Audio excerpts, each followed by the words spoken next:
Plastic. Plastic. Plastic! Plastic is everywhere in our lives. At first glance, you might think, what's the big deal? Well, the main problem is plastic pollution.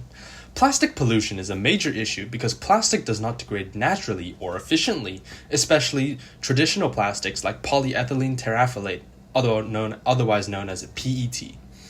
This means that if plastic is not suitably disposed of, it can remain in the environment for potentially hundreds or thousands of years before it breaks down, in which it has already caused great harm to the environment. Since plastic pollution is such a big deal, a lot of different ideas have been theorized on how to best combat it. One aspect of it is research like mine.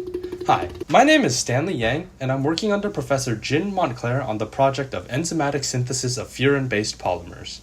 This project revolves around a protein known as cutinase. Cutinase is an esterase found in fungi and bacteria. Esterases are enzymes that use water to break down chemical bonds. Cutinase is particularly special because it can degrade PET relatively efficiently. The idea behind my project is that since cutinase can perform the forward reaction by combining with water to break down plastic, then if you put it in the reverse reaction, it can make plastic using bio-based materials. This would make for a circular economy of plastics in which they can be made from sustainable materials and then they can be made and then degraded efficiently. So the process for the synthesization begins with the production of cutinase. After all, how can we perform the synthesis without the cutinase protein? We start by taking cells and transforming them with the cutinase DNA, which tells them how to make our protein. We grow the cells until we have a sizable population, and then we add IPTG, which makes the cells stop reproducing and start making the protein. When enough protein is made, we put it all in a centrifuge and extract our protein. Our next step is purification to make sure that all we have is protein. We have the liquid flow through a filter and we retain the protein. Next is immobilizing the protein onto resin beads so we can easily reuse the protein and so it has a larger surface to react faster. We start this step by freeze drying the protein. After that's completed, we add a buffer solution and we mix it with the resin. Then we vacuum filter and wash it out to clean it, and then leave it in a vacuum oven to dry it. The vacuum steps are important because remember, cutinase uses water to break down bonds and we're trying to achieve the opposite. If there's any water in the system when we perform the synthesis reaction, it will not be able to form the plastic that we want. Now that all of that is done, we can finally get to the polymerization.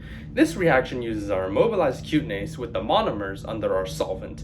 We cycle it under nitrogen and then have it under vacuum for 72 hours, and then we have the temperature maintained at 80 degrees with an oil bath.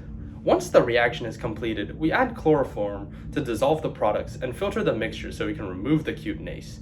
The product is precipitated from adding cold solvent, which is diphenyl ether, and then we vacuum it and dry it at room temperature for 2 days. We have our polymer now, but how do we know that it's the material that we're looking for? Well, now it's time for nuclear magnetic resonance spectroscopy, also known as NMR.